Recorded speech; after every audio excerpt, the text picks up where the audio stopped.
Valentines in an Apocalypse, a System Apocalypse short story by Tao Wong, narrated by John Perhala and Stephanie Nemeth Parker. The Vancouver Public Library's Central Branch building was an iconic structure. It had been modeled on the Colosseum, giving it a cylindrical appearance with a freestanding elliptical colonnaded wall on one side that contained the offices and reading rooms.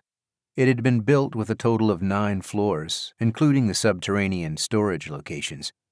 Unlike the real Colosseum, floor-to-ceiling glass windows dominated the structure, offering a view of the books and tables inside while contrasting with the light brown granite walls.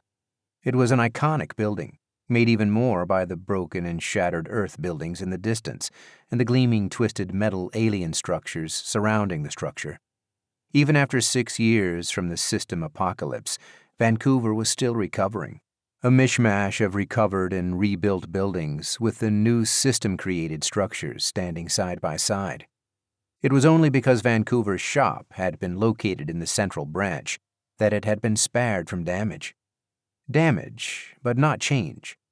Dotted around the library square were beam turrets, the automated weapon systems constantly shifting and tracking potential threats.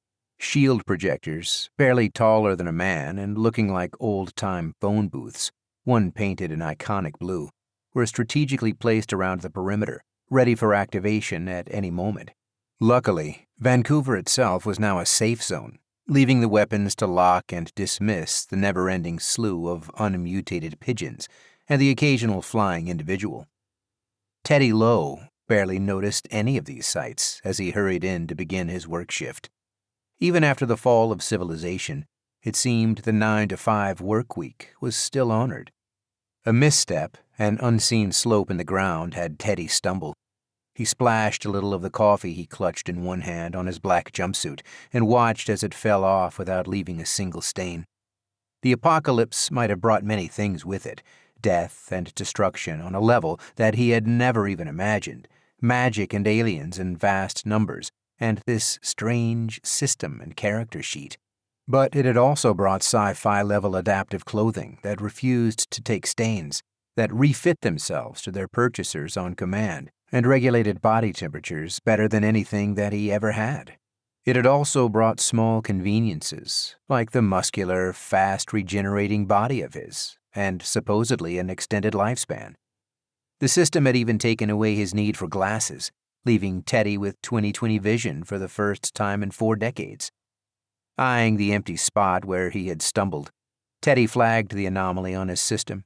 As he swept a hand through his slowly graying, short-cut brown hair, he let his gaze rest on the clock in the corner of his vision.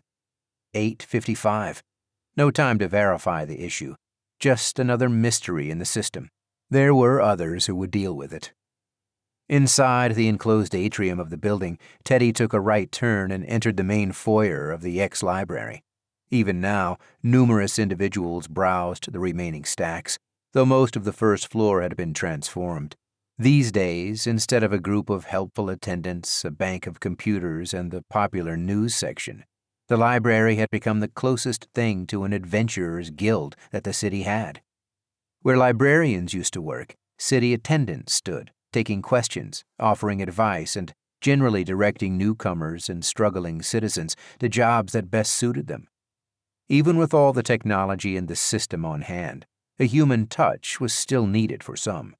In another section, more attendants and a select few merchants stood around accepting quest rewards, system-registered items, and minor crafts. Unregistered corpses and items were all dealt with outside of the library, since those could not be handily stored in an inventory. But all those were just sideshows to the main attraction of the library. Dominating the main portion of the first floor, flanking the escalators and staircases that led to the next floor, were multiple floating spheres, each of them a linked entry point to the shop system. Every few seconds, Teddy watched as a newcomer would touch the sphere and disappear, teleported to the shop instance that they used. And just as often, individuals would reappear, nearly hitting other users before walking off, having finished their business. If not for the fact that the shop was generally more expensive and bought products at a lower price, It had killed the local economy a long time ago. Still, there were many things only available in galactic shops, or items that could only be sold there. Teddy took all of this in with practiced ease, gauging how busy the city's hub was this day. He let his gaze track over the individuals within the building, eyeballing them for potential threats. He didn't even blink when he noticed the four-legged, two-armed lizard creature that stood to the side, arguing with a minotaur, more properly called a 𝗪𝗍, or the cluster of 2-foot-tall, brown-furred creatures rolling along one side of the building. They were just the start of the weirdness.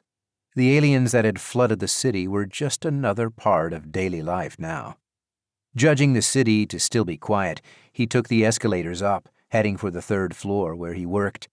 He didn't even pause to look at the 2nd floor, which was much of a repeat of the floor below, but with fewer shop spheres and more attendants and merchants. The 2nd floor focused on crafts and local businesses, with a small but busy section dedicated to the Northern Lights Venture Group. One of the introductions of the settlement owners, the group financed loans and a very small number of grants to anyone who could show the willingness and ability to progress their craft. Rumor had it that they had a stake in a good 40% of the businesses in the city, including some of the larger fishing fleets. Finally reaching his own floor, Teddy sighed. All that hustle and bustle was tension-inducing, which was why he was glad the 3rd floor was still quiet. Its role had changed a little, but it was still a repository of knowledge, a filter for information. Here Teddy worked with a large group of other administrators and researchers, all of them pulling information from branch offices throughout the province, gathering and indexing data. Data that turned into information under their skilled hands, the very same information that those attendants below gave out. Even after 6 years, the number of monsters, new and mutated, quests, and galactic aliens just kept increasing. Of course, all of this information was technically available in the shop, but no one wanted to pay the prices they dictated, and so Earth was building their own database. One that was publicly available, one that would benefit all of humanity. It had been the brainchild of some kid in Southeast Asia and been taken to with vengeance by the city. As Teddy walked over to his desk, he spotted Kaylee seated at hers already. The heart-faced redhead flashed him an absent smile, fingers twitching as she triggered screens that only she could see. She paused after a few seconds, turning to him with excitement bubbling in her eyes. "Did you hear?" "I just arrived. Also, morning." "Oh, right. Good morning." Kaylee, the ever-persistent gossip, leaned close and whispered, "Lana managed to close the deal with the 𝗵𝗽𝗁𝗁𝗍. We're going to get access to their library." Teddy's eyes widened, and a grin split his face. That was good news. Lana had been working that deal for the last 3 months, negotiating over interstellar communications to get access to the 𝗵𝗽𝗁𝗁𝗍 network. The flood of information from their library, combined with what they had, would fill in a lot of holes in their galactic knowledge. It wouldn't patch all the gaps, just like the other 3 deals they'd made, but it would help. It would help a lot. "That's really good news." "You going to tell Janet?" Kaylee said. Teddy hesitated. His wife would like to know, but she was coming in about 20 minutes anyway. Somehow or another, she'd negotiated a later start time than him. One of the advantages of being a linguist in this bureaucracy. Not that he resented it. Not at all. Kaylee shot a glance at Teddy when he shook his head in the negative. Taking his own seat, Teddy got ready to start the day, pulling out the latest data feed as he sat. As a librarian, one of his class skills was information sorting. Combined with some basic skills, it allowed him to access the interface, sort through all the data that arrived at the speed of thought, and sometimes a little faster, and categorize it, collating the data with previous reports to begin an analysis of trends. It was a good thing that they all had skills to do their jobs, because what took entire departments of the federal government to once before was now sometimes the part-time job of a single individual. Weather patterns over the entirety of BC? Joe did that when he got in the morning, assessing models and tweaking them before he got onto his real job, watching for mana shifts. Needed population numbers of monsters in the 𝗏𝗪𝗁 Valley? See Kate or Jim. If they got lucky and had the time, they could look for trends, analyze when a dungeon or an alpha boss might appear. If not, you got the base summary. All so that the adventurers who were relying on the information had as close to real-time information as possible. It was an impossible task, but when they failed, and that happened all too often, people died. Caught up in the flow of work, Teddy soon lost track of time, his attention drawn into the streams of information that flowed past his eyes. Janet, the news, and Kaylee, all forgotten. Janet yawned, staring at the mug held in her hands. Jim had forgotten his own, again. For some reason, even though he asked her to make coffee for him every morning, he still forgot to drink it. He'd then go out and buy a cup from the baristas that lined the downtown core. She knew she didn't have the skills those baristas had, but still, it was credits. She sighed, looking around the room, eyeing the poor and meager furnishings of their new home. They lived only 2 blocks away from the library, in one of the first fully functioning safe zones that the aliens created. The proximity came with a cost, though. They'd both felt lucky when they managed to find a place in a safe zone to stay, but now they were paying for it. The pale blue paint on the walls, but it wasn't actually paint, Janet knew, but a sheen of the metal itself, and the slightly off-center visible light arrays always disturbed her. They could fix it. Would fix it. But first, they had to save enough. She missed their old home, even if it had been smaller, lacking in all the high-tech functions of this room. And now, but rubble. Of their home, a single photograph had managed to survive, hanging slightly askew on one wall with its cracked frame. Their wedding photo. They'd both been so young, so hopeful back then. Now they just were, just getting on with it. It wasn't as if they were unhappy. In fact, she had to admit, they were both feeling more fulfilled in their jobs than ever before.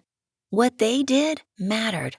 She, as a just-graduated linguist from UBC, now working with aliens and trying to grasp interstellar nuances of societies and languages. He, as a librarian, collating data for everyone. No, it wasn't their careers that had her modeling today. It was them. They just did not talk. Each of them scrambling from one crisis to the other, one urgent task to the next. When they got home, they were as likely to collapse, conjure some food from their inventory, and eat in silence than just talk. Connect. It was funny how all this important, life-saving work could still leave her feeling slightly down. A quick sip of her coffee, and then she looked up, eyeing the time in the corner of her vision. If she didn't get moving, she was going to be late. Janet ran a hand through her hair, peeked at the light red coloring that she'd chosen yesterday, and frowned. Time for another change. It only took a thought, just a simple command before the nanobots in her hair altered the coloring to a more vivid purple. She eyed the fluorescent coloring and winced, making the base color darker until she was satisfied. A quick application of makeup, normal, human makeup, because the alien stuff was still hit and miss on human skin, and hurried out the door, coffee forgotten. Lunch arrived, all too soon. Teddy made his way down to the concourse, grabbing a seat near one of the ubiquitous sandwich shops. He took one glance at the menu and ordered 2 sets of the daily special. A part of him felt guilty about eating seal meat, but the swarm of seals that attacked the city a few days ago had been anything but normal and peaceful. They lost 6 people, non-combatants just like them, before the adventurers and the guard managed to control the situation. Ever since then, mutated seal meat had been the special all over town. It didn't help that, like most mutated monster meat, the system had managed to make it so very, very tasty. Even with the delay, and the constant flow of customers. The food arrived before Teddy, a good 10 minutes before Janet arrived, hurrying over with quick steps and an unapologetic smile. "Sorry, had to jump on a call at the last minute. The poo-skin chief just kept trying to talk my head off." She dropped into a chair beside Teddy before she noticed his gaze had fixed on her hair. She touched it self-consciously. "Like it?" "Sure," Teddy said. He didn't manage to sound very convincing, though, so he immediately pushed the seal meat sandwich over. "You should eat, before it gets cold. It's a bit fatty when it's cold." Janet just shot him a look, one that made Teddy know that he had not managed to pull off his distraction. Not that he'd ever managed that, not in decades. She always seemed to see right through him, even on their first date when he'd tried to hide his dislike for boy bands. Still, Janet didn't say anything and started eating.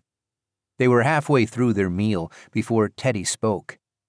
"Good news, isn't it? The 𝗵𝗽𝗁𝗁 treaty? Though I haven't seen the data flow yet." With the way the system worked, they should have started getting that information immediately. "That's because we sign tomorrow." Janet wiped a splotch of mayonnaise from her mouth before she continued.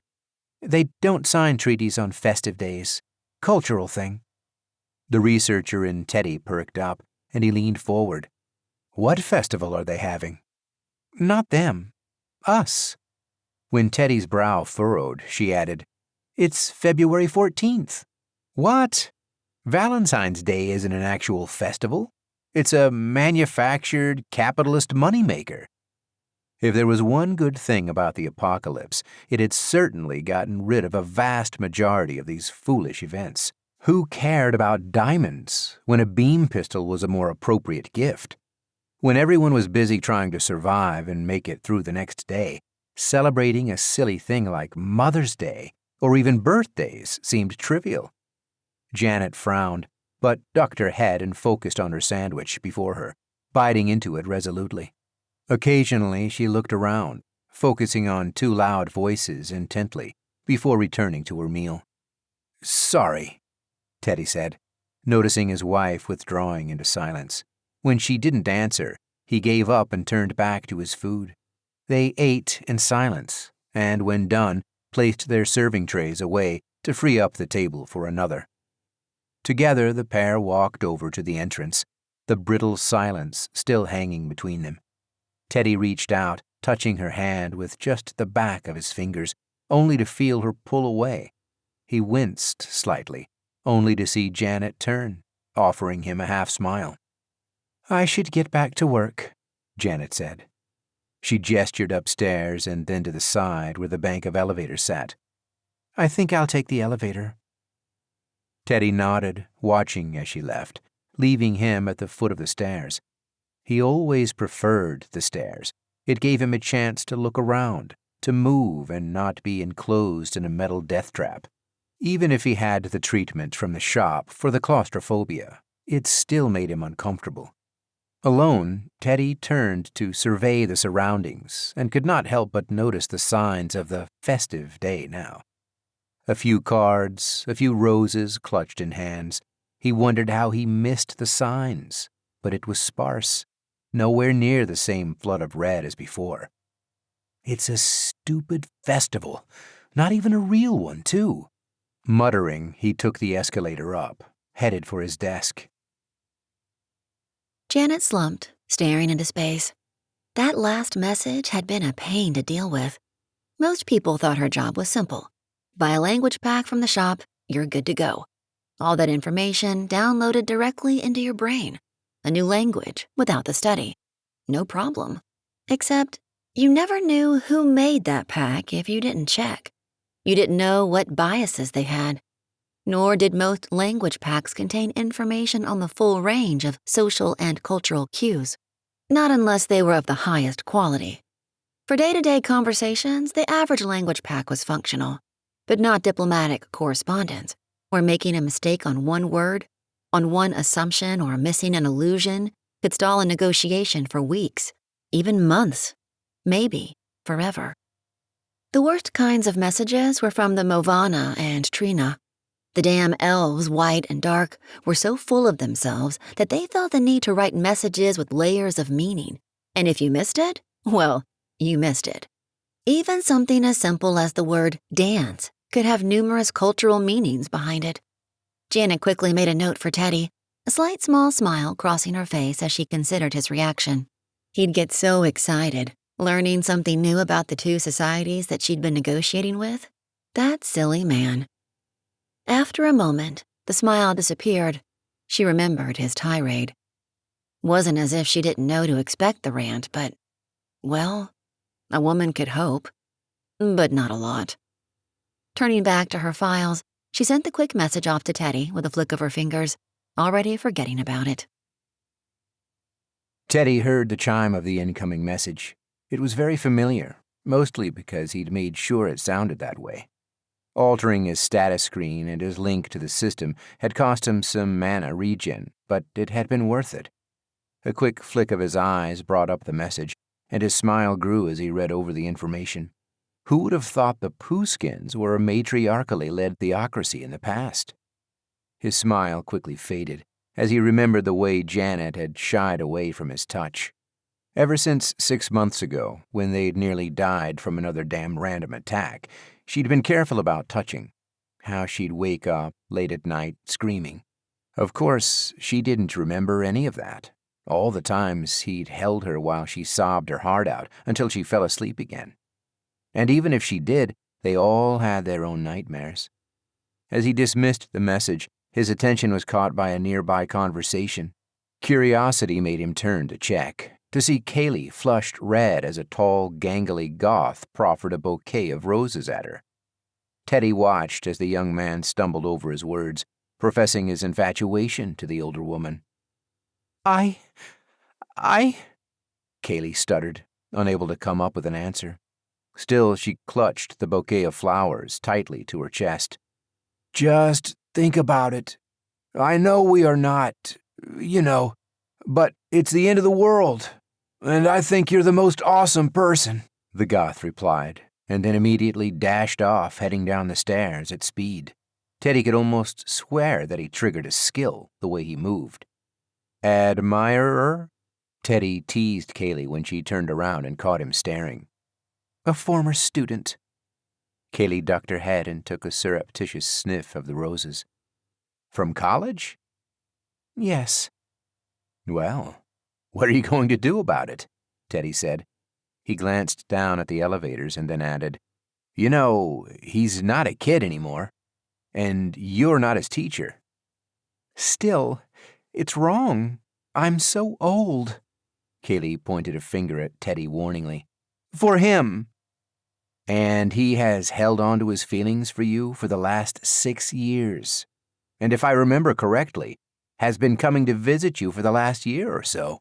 Seems like at the end of the world, love is a rare enough thing, Teddy advised. Kaylee shook her head and then fixed Teddy with a stern gaze. And you? You're telling me that? When was the last time you and Janet did anything romantic? This isn't about me. Teddy crossed his arms and twisted away. How dare she? He was just trying to help. An hour later, Janet finished translating the transcript of the latest meeting between Vancouver and another of their trade partners, adding in notes about subtext and cultural topics that might have been missed in the initial talk. All of this was not strictly necessary, but it was useful for the staff for their next meeting. The more they understood, the better. To her surprise, there was a blinking light in the corner of her vision. She'd muted all the notifications while she was working, but this message had a special alert on it. After all, it was from Teddy. Dinner? The message was a single-word sentence. Janet's lips twisted, annoyance bubbling up. He could be so verbose in his work, but when it came to personal communication, he'd send these single-line, single-word queries. The worst part of it was, she knew what he meant. She quickly dictated out her answer and sent it back to him. Almost, she had decided not to answer him. But that would have been petty. Whatever you want. The simple declaration looked more like an accusation, a demand that Teddy do a little better than another bowl of ramen. He stared at it, imagining he could feel the disapproval radiating from the very words themselves. It might be his imagination, or it could have been the way that she felt. Sometimes, having lived with one another so long, it was hard to tell where intuition ended and imagination began. Teddy swayed side to side in his chair as he categorized the latest monster reports, dumping them into their appropriate file with their threat levels while highlighting the latest increase in the number of mutated crows and the anomaly that were the unmutated flock of pigeons. Somehow, unmutated pigeons survived and thrived, those inane flying rats. There was a research topic there for someone. At each sway, each full twist of his chair, he caught a glimpse of the bouquet of flowers that Kaylee had carefully set on her desk, having purchased a vase and filled it with water for the flowers. When he'd asked, she'd just huffed that it would have been rude to throw it aside. But what was it that the boy had said? Something about love in the apocalypse? Teddy stopped, putting both hands on the desk. He stared into space for a time before he exhaled. Well, maybe. Another command, and he pulled up the directory that he had access to. Maybe. A half hour later, he was done and had composed the short message to his wife. 6 p.m. Atrium. As Janet arrived downstairs at 6 p.m. as requested, finding herself alone except for the continual stream of adventurers, she stuck herself in a corner, eyeing the groups that came in. In one corner of the atrium, a beggar sat, casting cleanse spells at those that needed it for small change. In another, a musician played a jib on a fiddle, giving everyone a stamina boost with their music. It was a typical evening, except for the occasional loving couples. The one thing that she didn't see was her husband. 7 minutes later, she saw him scurry down the steps, looking around for her. She waved slightly to get his attention, and then again when he missed her. She was still incredibly grateful that he'd been in the library when the apocalypse arrived. With his sense of awareness, he'd be lucky to not have died within the first day, like so many of the others. She frowned as he walked up to her and said, "Come on, this way." Rather than lead them out of the atrium, Teddy led them right back into the library, and rather than take the stairs, he went for the elevators. She frowned when he waved for her to join him. "Where are we going? If you've got more work, we could just eat by ourselves." "Just be patient." Janet narrowed her eyes because something in his tone made her concerned. She watched as he hit the top button, the one that took them straight to the roof. She bit her lip, knowing that whatever was happening, he wasn't going to say. Not after telling her to be patient. He was stubborn that way. Once they reached the roof, he stepped out immediately, the tension that had tightened his shoulders relaxing. He then led her along the pathway in the rooftop garden they had finally managed to finish. Initially, the library had meant to finish the work in 2018, but a little apocalypse happened. The work had been left abandoned, half-finished until 6 months ago, when Lana dedicated funds to the construction. Ordered rows of grass was interspersed between green stretches, beds of vegetables and maple trees along the edges of the rooftop. Benches and smaller private offices lined the top of the building in opposing corners, while the edges of the rooftop were planted with grass. In short order, Teddy brought her to one corner of the roof. A bed of grass demarcated the edges, lush greenery to walk upon. Teddy stopped at the edges and proceeded to take off his shoes, gesturing for her to do the same. Cocking her head to the side, she eyed her husband again, but followed suit. The setting, beautiful and unique, made her intrigued, just like his lack of communication. Once on the grass, it didn't take long for Teddy to pick a spot and pull out a picnic blanket to lay out. Janet slowed her steps, calling for her husband. "What is it?" he asked. "What is this?"